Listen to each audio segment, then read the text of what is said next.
क्या आप जानते हैं कि गणेश जी का सिर हाथी का क्यों है?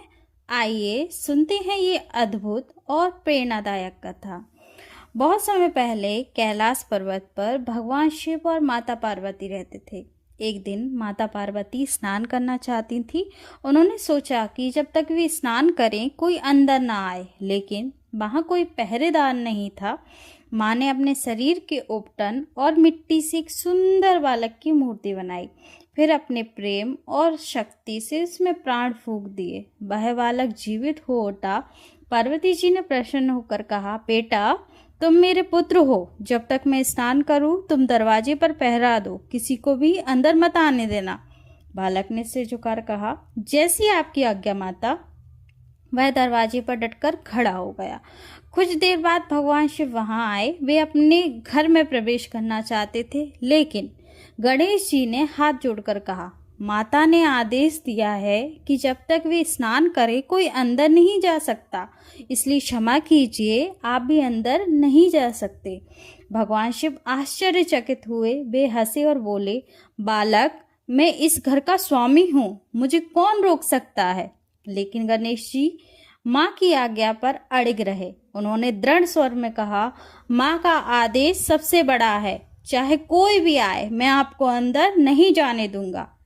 यह सुनकर भगवान शिव क्रोधित हो गए।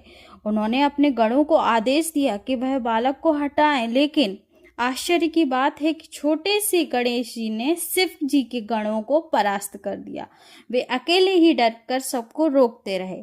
अब भगवान शिव को क्रोध और बढ़ गया। उन्होंने अपना त्रिशूल उठाया और एक ही बार में बालक का सिर धड़ से अलग कर दिया। थोड़ी देर बाद माता पार्वती स्नान करके बाहर आई।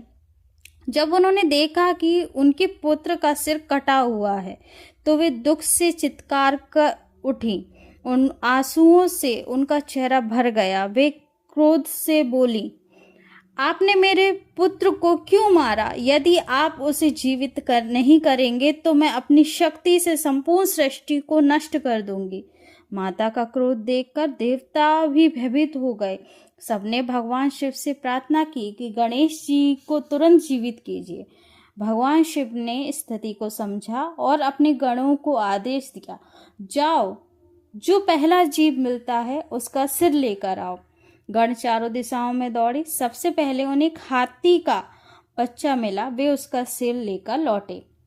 भगवान शिव ने वह सिर गणेश जी के शरीर पर स्थापित किया और अपनी दिव्य शक्ति से उन्हें पुनः जीवित कर दिया। अब गणेश जी हाथी मुख वाले हो गए। सभी देवताओं ने उन्हें आशीर्वाद दिया। भगवान विष्णु ने कहा, गणेश जी आप विघ्नहर्ता कहलाएंगे। हर शुभ काम की शुरुआत सबसे पहले आपकी पूजा से ही होगी। माता पार्वती ने अपने पुत्र को गले लगाया और प्रसन्न हो गई। सभी देवताओं ने मिलकर उनका अभिनंदन किया। उस दिन से गणेश जी को गजानन, विनायक और प्रथम पूज्य कहलाए। गणेश जी की यह कथा हमें सिखाती है कि माँ बाप की आज्ञा का पालन करना चाहिए, साथ ही यह भी कि धैर्य, साहस और भक्ति से हर कठिनाई पार की जा सकती है। इसी कारण हम हर शुभ काम की शुरुआत करते हैं। गणपति बप्पा मोरया।